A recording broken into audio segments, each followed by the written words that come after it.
झगड़ा अमूमन हमने सास बहू का देखा है, भाभी और नंद का देखा है। आपने कबाब में जो है वो झगड़ा शामिल कर दिया है, मक्खन, देसी घी और चीज़ का झगड़ा जो है।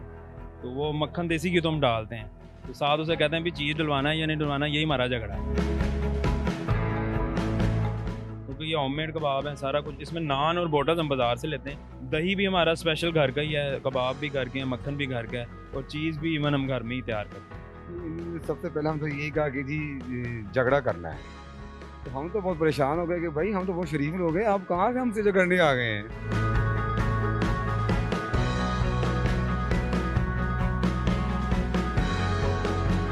22 न्यूज की वीडियोस देखने के लिए हमारा चैनल सब्सक्राइब करें और मौजूद घंटी के बटन को क्लिक करें ताकि आप हमारी आने वाली तमाम वीडियोस से बाखबर रहें। अस्सलाम वालेकुम नाज़रीन, आपका मेज़बान रोहाब राना आपकी खिदमत में हाजिर है और आप देख रहे हैं 22 न्यूज़।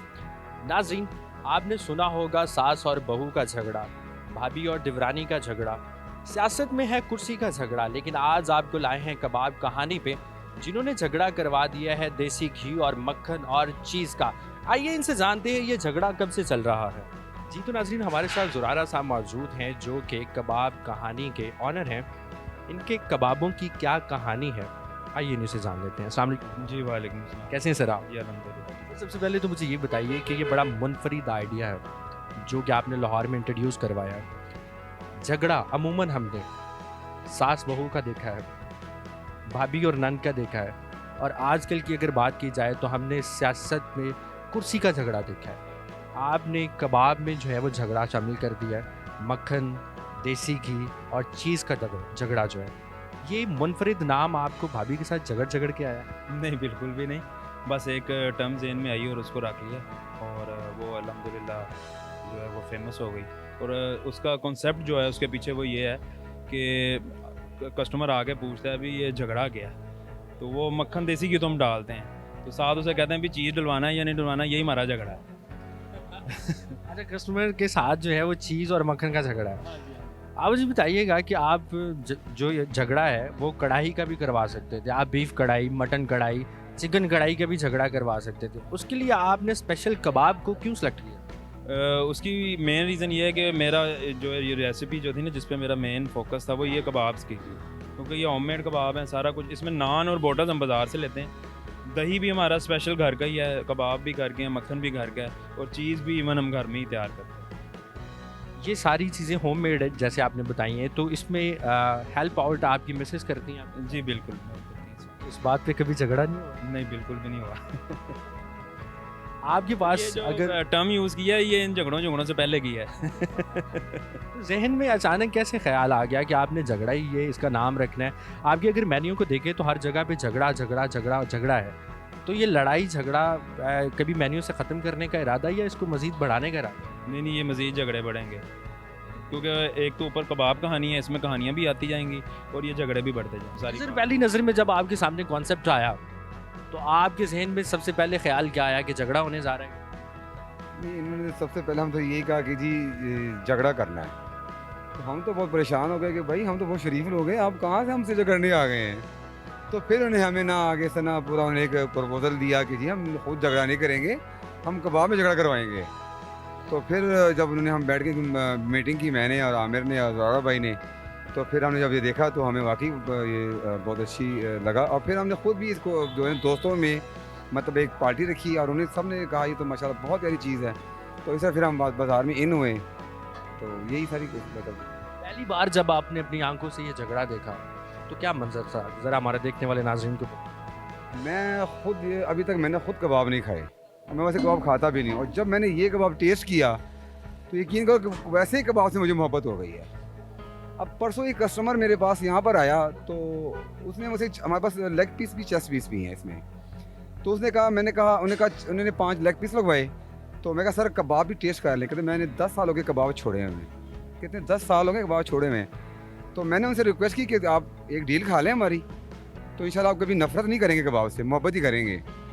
तो जब उनको हमने डील लगवा के दी, अब जाते खुद मैंने उनको गाड़ी में डील देकर आया, उनको वापस आए हैं तो उन्होंने बहुत ही उनकी तारीफ़ की कि यार वाकई आपने सच कहा था कि कबाब से नफरत नहीं करनी चाहिए, मोहब्बत करनी चाहिए। कि आपने जो है वो स्टूडेंट कम्युनिटी को टारगेट किया। हमने अमूमन देखा है कि बच्चे जो बाहर से पढ़ने के लिए आते हैं उनके पास पॉकेट मनी बहुत कम होती है और खाना लाहौर जैसे शहर में सबसे महंगा खाना है। देसी अगर घी की बात की जाए या मक्खन की बात की जाए तो ये रेसिपीज़ या जितनी भी डिशेस हैं ये बहुत महंगी होती हैं। आपने इसका कॉन्सेप्ट जस्ट 200 का रखा। ये आइडिया या ये दर्द दिल आपके अंदर कैसे आया? क्या आप अपने स्टूडेंट लाइफ में ये हडल्स फेस कर चुके हैं? नहीं, फेस तो नहीं खैर किया, उस वक्त तो बहुत अच्छे हालात होते जब हम पढ़ते थे। तो इस आजकल के दौर को मद्देनज़र रखते हुए सारे भाइयों को बैठ के मैंने फ़र्स्ट यही कहा था कि हम स्टार्ट करेंगे ना तो इसमें हमने एक जो हिस्सा है ना वो खिदमत का रखना है। तो उस पर सारों ने एग्री किया, पसंद किया। तो हमने कहा कि अगर ये कोई हमारे से खाता है उसको पसंद, ये ना हो कि वो कल को उसके पास पेमेंट नहीं है और वो खा नहीं सकता, तो ये ना हो। तो 2 कबाब स्पेशल, उसमें बटर वाले नान है और स्पेशल रायता जो मैं खुद घर में दही बना के उसको तैयार करता हूँ, और इवन के चटनी भी हमारी अपनी घर में तैयार होती है। तो उसको स्टूडेंट्स जो है ना वो खाते हैं, वो कहते हैं कि हम एक ये हेल्दी चीज़ है, ठीक है, उसमें प्योर बटर है, प्योर देसी घी है, और वो एक वक्त के टाइम पे मतलब एक बंदा सही सेर होके जो है ना इससे वो लुत्फ़अंदोज़ होता है, फ़ायदा लेता है।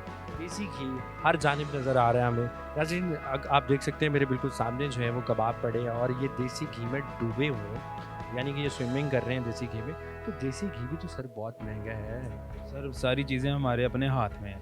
जिस तरह गवर्नमेंट के हाथ में है ना सब कुछ, वो करती कुछ नहीं है। तो ये सारी चीज़ें हमारे अपने हाथ में, हम इसको एक मुनासिब सा करके ताकि अगले को भी फ़ायदा हो जाए और हमारी सेल बढ़े और हमें भी कुछ। देसी घी के हवाले से मुझे बताइए, देसी घी भी है, मक्खन भी है, तो ये सब कुछ आप खुद प्रोड्यूस करते हैं? जी हम भैंसें वगैरह रखी हैं, खुद दूध निकाल से पहले करते हैं। की परचेजिंग जो है वो बाजार से होती है और मक्खन और देसी घी का प्रोसेस जो है वो आप खुद करते हैं? जी वो पहले तो थोड़ी क्वांटिटी में होता था, वो मेरे रिलेटिव्स हैं सारे, उनको लगा दिया, वो मिल के कर रहे हैं। मैंने माँ वालदा की दुआ, वालिदैन की दुआएं हैं। और आपकी डाइट में आप क्या लेते हैं, कौन सी चक्की का शराब आटा खाते हैं, वो हमारे देखने वाले नाज़रीन को बता दीजिए, क्योंकि अमूमन हमने 45 से 50 की मिडिल एज में हमने लोगों को देखा है कि जी वो कमर पकड़ रहे हैं, बाजू पकड़ रहे हैं, घुटने पकड़ रहे हैं। आप माशाल्लाह मॉडल लग रहे हैं। सबसे पहले बात ये होती है कि आप अपनी डाइट का ख्याल रखें कि आपकी एज के हिसाब से आप क्या डाइट ले रहे हैं, आपकी बॉडी रिक्वायरमेंट्स क्या हैं, ठीक है। डाइट प्लान को अगर आप फोकस करेंगे, क्या आपको कार्बोहाइड्रेट्स कितने चाहिए, कार्बोहाइड्रेट्स कितने चाहिए, प्रोटीन आपको कितनी चाहिए, अगर आप उसको बैलेंस रखेंगे तो आपकी फ़िटनेस इसी तरह रहेगी। और दूसरा, अपनी रूटीन में हेल्थ के लिए आप एक्सरसाइज लाजमी करें, क्योंकि एक्सरसाइज के बेनिफिट्स आपको जितना चलेंगे उतना आगे चलेंगे। ये तो सब लोग जानते हैं, किसी को बताने की ज़रूरत नहीं। और अभी बात हो रही थी कि झगड़ा, तो सबसे पहला झगड़ा तो हमारा इस महंगाई के साथ हमारे रेट्स का है। अगर आप एज़ कम्पेयर टू मार्केट करेंगे तो हमारा मार्केट की जो महंगाई है उसके साथ ये झगड़ा है। और सेकेंडली, जब कोई फैमिली घर से झगड़ा करके निकलती है कि हम लोग क्या खाएं, तो वो जब हमारे कबाब कहानी पे आती हैं और कबाब एक भी टेस्ट करती है तो उनका वो झगड़ा ख़त्म हो जाता है। सर आप खुद भी क्या ये देसी खाने खाते रहे हैं? जी मैं अल्हम्दुलिल्लाह अभी तक मैं खा रहा हूँ और अल्हम्दुलिल्लाह अभी तक मुझे किसी किस्म की कोई डायबिटीज़ हेल्थ इशू कोई नहीं है। आपके सामने हूँ। मॉडलिंग की कई ऑफर आई है आपको? नहीं ऐसा कोई ऐसा है भी नहीं। और मेरी फैमिली, नाज़रीन मैं आज इनको मॉडलिंग की ऑफ़र देता हूँ, सर आप मेरे ब्रांड के लिए मॉडलिंग करें। अब क्या इसका क्या मैं आंसर करूँ, मैं लाजवाब है। एक नया नया झगड़ा शुरू हो गया। अरे सर माशाल्लाह ये मॉडल लग रहे हैं, तो इनको हमने ऑफ़र की है जी आप हमारे ब्रांड के लिए मॉडलिंग करें। आप खा खा के फिट हैं। हाँ, देसी घी, जोड़ों के दर्द भी ख़त्म हो गया। ऑर्गेनिक में अगर आप आएंगे तो आप फिट ही रहेंगे। बाकी ये कहते हैं कि हम लोगों को असल में डाइट प्लान का हमें मालूम नहीं होता कि हमारी बॉडी रिक्वायरमेंट्स क्या हैं। हम लोग कोई चीज़ भी है वो अपने बॉडी की जो रिक्वायरमेंट है उससे ओवरडोज कर लेते हैं। सपोज जिस तरह आपने सुना होगा कि जी सर्दी आ गई, आप फ़िश का आ गया जी, फ़िश आ गई, हर जगह पे फ़िश, हर दूसरा आदमी आज वीकेंड आज फ़िश खानी आई। तो वो क्या होता है कि हमारी बॉडी रिक्वायरमेंट्स जो प्रोटीन की है वो 200 ग्राम 250 ग्राम्स है। अगर हम 1000 ग्राम्स इनटेक करेंगे तो उसका क्या होगा, साइड इफ़ेक्ट्स होंगे। तो अगर हम 250 ग्राम गर्मियों में भी खाएंगे तो हमें कोई नुकसान नहीं है उस फ़िश का। तो हम लोगों ने एक ट्रेंड बना लिया, मैं ओवरसीज़ भी रहा हूँ तो वहाँ पे तो सर्दी गर्मी फ़िश चलती है। इस तरह की जितनी भी हम लोग जो चीज़ें कहते हैं ना, ये सर्दियों की हैं, ये गर्मियों की हैं, वो क्यों है कि हम लोगों को प्रॉपर गाइडेंस नहीं है, थोड़ा सा अवेयरनेस नहीं है कि हम लोग कौन सी चीज़ किस मौसम में किस क्वांटिटी में खाएं। तो अगर आप क्वांटिटी को मुहैया रखें और थोड़ा सा अपडेट रहें, तो फ़िश या कुछ भी ड्राई फ्रूट्स सब आइटम्स जो हैं वो सब मौसमों के लिए, पर लिमिटेड अगर आप रह के खाएंगे तो हेल्दी और फिट लाइफ। तो नाज़रीन, बड़े खूबसूरत पैगाम के साथ आज हम आपको लेके आए थे कबाब कहानी पे। हम KFC से भी खाते हैं, हम मैकडॉनल्ड से भी खाते हैं, हम बड़े बड़े फूड स्टॉल से भी खाते हैं, लेकिन हमें बहुत छोटे छोटे फूड स्टॉल्स को भी विज़िट करना चाहिए। इसके साथ हमारा पाकिस्तानी जो फूड है वो प्रमोट होता है। इसी के साथ अपने मेज़बान को दीजिए इजाज़त। अल्लाह हाफ़िज़।